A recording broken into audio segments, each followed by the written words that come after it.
a very prominent black guy by the name of Killer Mike, just went on Bill Maher's show. Bill Maher begged him to endorse Joe Biden. Here's Killer Mike's answer. What are your feelings on the election coming up? I mean, Biden and Trump, are you as depressed about that as most people as a choice? My feeling is pick your policy, not your person. Find out. This is not the Dallas Cowboys versus your favorite team. This is the policies that will affect our generations for the next 20, 30, 40 years to come. So close your eyes, listen to the policies that are being pushed. So that means you're for? That means I'm for black people and happy Black History Month. But you're not saying one candidate over the other? Hey man, my ain't gonna get me in no trouble tonight. But you can't get yourself to say vote for Biden over Trump? You want me to list it now? So now I'm just saying that. Can he get himself to apologize for the crime bill? Can he get himself to get his head out of his ass and say, black people, you are black regardless. I need you to tell me what I need to do. Can he pick a coalition of former people who are affected by drug laws, street gangs, recidivism and crime and say, I need you as a board to advise me how to fix federal prisons? If he can do that, absolutely I can. So my challenge is out there. All right, Killer Mike. There's my fellow Killer Mike. When Killer Mike and I are together, we are Killers Mike, kind of like attorneys general. But of course, Killer Mike and I disagree on substantively almost everything he just said right there. He and I don't like Biden. We agree on that. We're not endorsing Biden. We're not going to vote for Biden. But the reasons why not are totally the opposite. Killer Mike here brings up the Joe Biden crime bill. As far as I'm concerned, that's the one decent thing the man has done in his entire political career. It's good to put criminals in prison. President Trump passed the First Step Act, which was something of a jailbreak bill. And at the time, I was quite critical of that bill. But the people who supported that bill said, well, maybe it can pry off some Democrat voters and that will weaken them politically. And it's a small price to pay politically. I felt it still wasn't worth it. I didn't think the juice was worth the squeeze. But maybe there's a chance that in an election of Trump versus Biden, when the Democrats haven't changed all the rules and it's not widespread mail-in voting based on COVID, and after 3 years of Biden completely destroying the economy and opening up our borders and dropping to the lowest approval rating of any president in modern history at this time in an election year, maybe there's a chance that Trump actually is able to pry off some of those traditionally Democrat voters, especially black guys. Snoop Dogg just came out. He was asked to criticize Trump. Snoop, Diggity Doo Dog, apparently said that he has nothing but love and respect for Donald Trump. And I think it's because Trump pardoned one of his friends.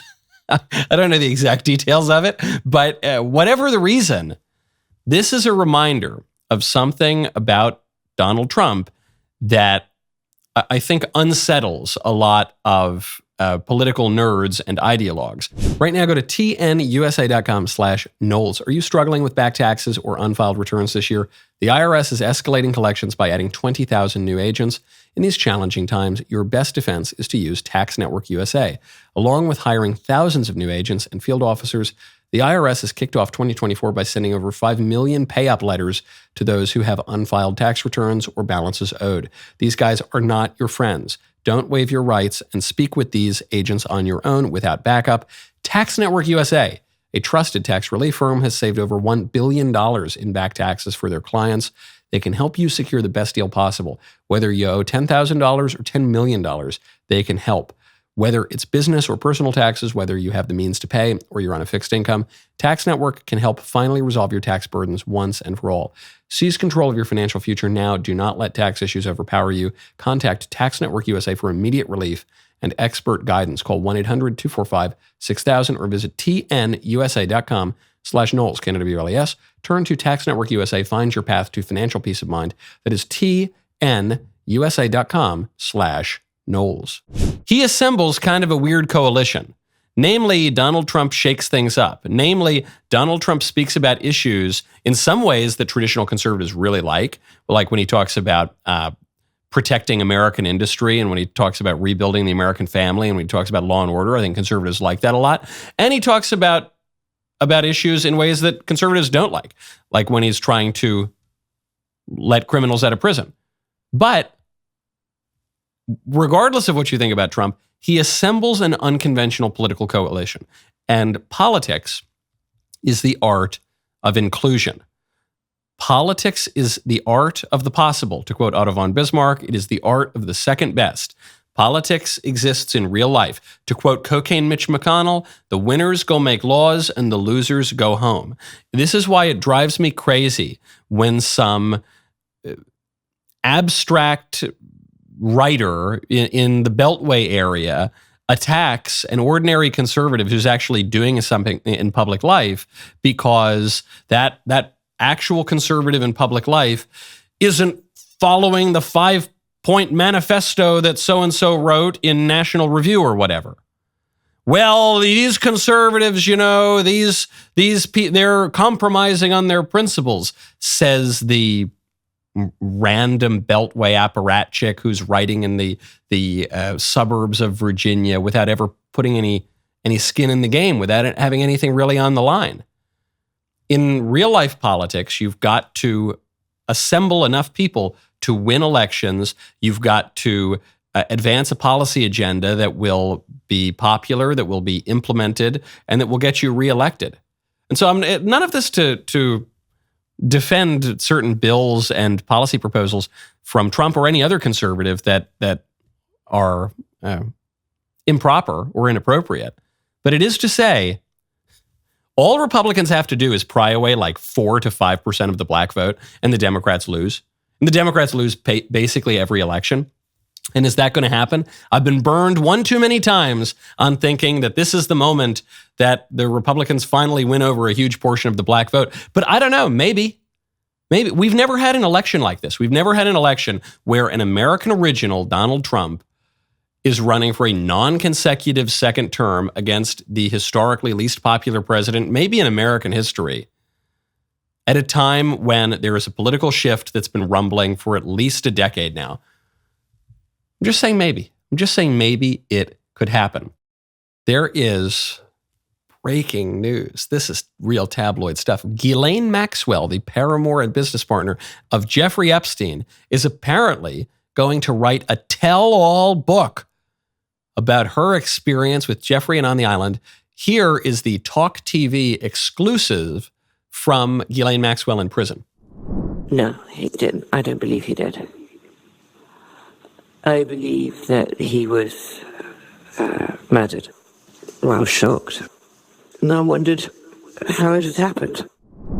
So she goes, it's not a very long clip, actually. She's asked, do you think Jeffrey Epstein killed himself? She says, no, Epstein didn't kill himself. I think he was murdered. I don't know how it happened, but I'm going to tell my story. The reason I didn't play the rest of the clip is it's her complaining about prison food. It's her complaining about the way that she's been treated in prison. It's nothing. And it's a sign that you're not going to get anything out of this book. Look, if it comes out, I guess I'll probably read it, or I'll skim it at least. You're not learning anything about Epstein. Every time there's a drip. New information. We're about to unseal the client list. Right before Christmas, I made my predictions for 2024. I said, you're not going to learn anything new about Epstein. Really. Nothing substantively new. And then 24 hours later, breaking news, we're going to unseal the Epstein client list. I thought, maybe I'm wrong. No, I'm not wrong. You know what it's going to be? We're going to find out the same stuff we already knew. Oh, Bill Clinton flew on the airplane. Okay. Alan Dershowitz was Epstein's lawyer. Yeah, we knew that. Epstein was a member of Mar-a-Lago. Uh-huh. Sure. What new information are we going to get? Nothing. And do you know why?